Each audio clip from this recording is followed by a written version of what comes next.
Om Swastiastu. Assalamualaikum warahmatullahi wabarakatuh. Shalom nama budaya, salam kebajikan, salam sejahtera untuk kita semua.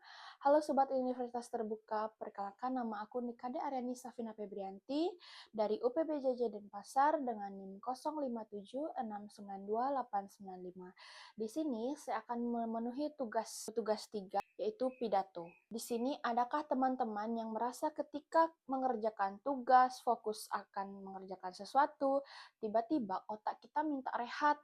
Nah, kita malah buka handphone, buka TikTok, dan scroll sosial media, kebablasan sampai berjam-jam, dan kita jadi lupa mengerjakan tugas itu kembali.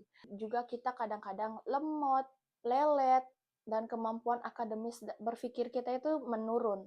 Nah, teman-teman, itu adalah salah satu contoh yang dinamakan brain rot.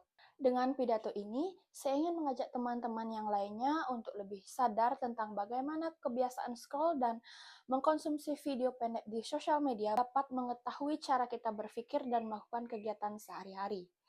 Nah, teman-teman, di sini mungkin ada yang tahu Universitas Oxford. Pasti udah banyak yang tahu ya Universitas Oxford.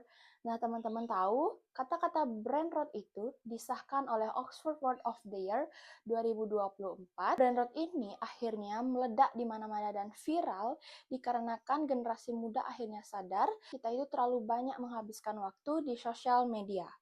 Nah, teman-teman, ada yang tahu nggak sih apa itu brain rot?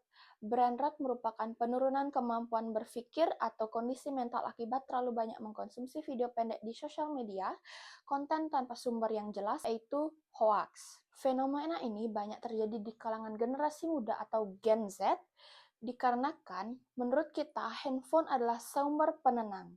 Jika tidak ada handphone, kita bisa stres, bingung, linglung, apa aja yang kita perlu lakuin kalau kita nggak pegang handphone. Itu dikarenakan kita tergantungan terhadap handphone dan isi dari handphone tersebut. Awalnya saat kita menonton video pendek di media sosial atau dracin, kita akan menonton 1-2 episode, tetapi karena menurut kita itu seru, kita bisa menghabiskan seluruh episode itu dalam 1 hari, dan pastinya kita jadinya menghabiskan waktu di sosial media, bergadang, dan kita jadi nggak ngelakuin aktivitas apapun. Adakah teman-teman di sini yang suka nonton video dracin juga atau drama pendek Cina, sampai kalian itu bergadang, sampai bawah mata kalian itu terlihat hitam atau yang disebut dengan mata panda? Teman, besar harapan saya bisa dikurangi saat ini ya. Hal ini sangat riskan dikarenakan bisa membuat kita susah fokus, kemampuan menganalisis kita menurun, gampang lupa, kemampuan berpikir kritis menurun, gampang mengantuk, malas, mager, jadi lebih memilih scroll media sosial daripada melakukan hal positif lainnya seperti olahraga, memasak, menyanyi, agar otak kita tidak jenuh. Kelihatannya di sini teman-teman udah pada ngantuk ya. Aku mau ngajak kalian ice breaking sebentar biar fokus kalian balik lagi, semangat kalian bisa balik lagi. Oke, siap ya teman-teman semuanya. Jadi kalau aku bilang pa, kalian tepuk tangan 1 kali. Kalau aku bilang po, kalian tepuk tangan 5 kali. Kalau aku bilang pi, kalian tepuk tangan 2 kali. Oke, siap ya teman-teman. Po, pi, po,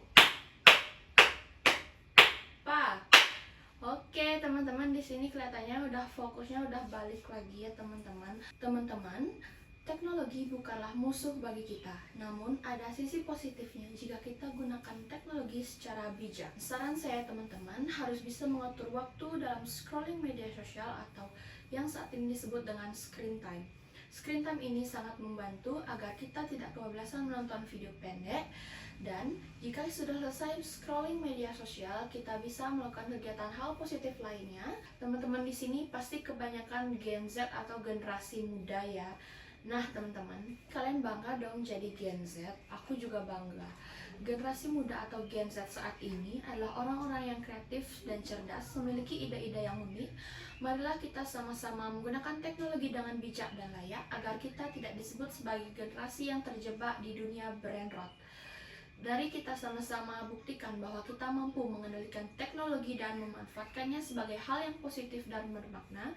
Jadikanlah BrandRoot sebagai penyemangat kita untuk terus berkembang, bukan sebagai hal yang kita sesali karena kebiasaan yang merugikan. Sebelum saya menutup pidato ini, saya ingin memberikan pidato. Kalian bantu jawab cakep ya. Jari telunjuk untuk menunjuk. Cincin kawin di jari manis. Kulihat teman-teman sudah mengantuk, tenang saja, pidatonya sudah selesai. Demikian yang dapat saya sampaikan pada saat ini. Terima kasih atas antusias teman-teman untuk mendengarkan pidato saya. Mohon maaf apabila pada saat saya melakukan pidato ada kesalahan kata dan penyinggungan perasaan teman-teman. Saya memohon maaf. Saya tutup dengan Om Santi Santi Santi Om. Wassalamualaikum warahmatullahi wabarakatuh. Shalom Namo Buddhaya, salam kebajikan, salam sejahtera untuk kita semua. Terima kasih teman-teman.